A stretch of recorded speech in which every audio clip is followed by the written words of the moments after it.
So this is my story of an ice cube presentation. So let's say I was an ice cube, or maybe a snowflake, traveling down this glacier.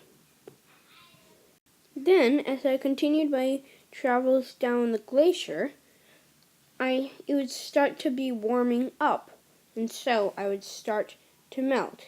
But even though there would be a river, the river would still be cold, but there's still a warmer temperature. And that process is called melting. While the melting water is traveling, then it starts to get warmer, and the temperature goes from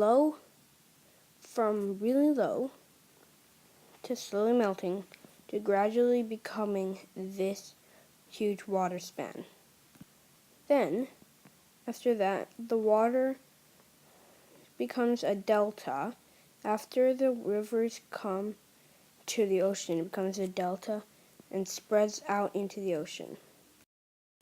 Then, after in the ocean, it goes to places like this in the ocean. And that's just an example.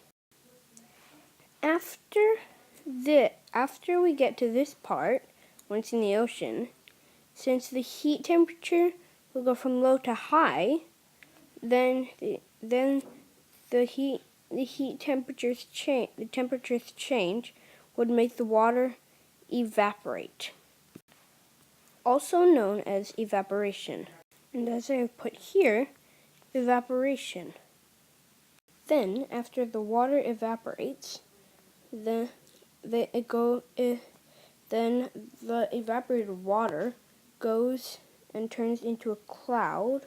Not exactly turns, but kind of turns into a cloud in the sky. But after the cloud has had too much of evaporated water, then it starts to rain.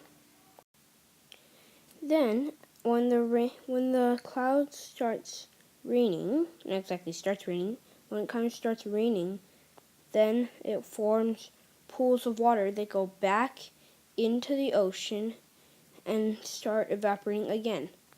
And this is basically the cycle. This is basically the cycle here. And it keeps going around and around.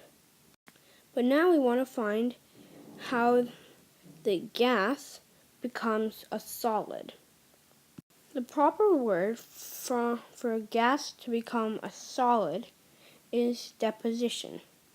Now we want to look at how a gas becomes a liquid becomes a solid, and a solid becomes a gas. So the opposite of melting is freezing, and the opposite of evaporation is condensation. And the proper term for solids turning into a gas is sublimation.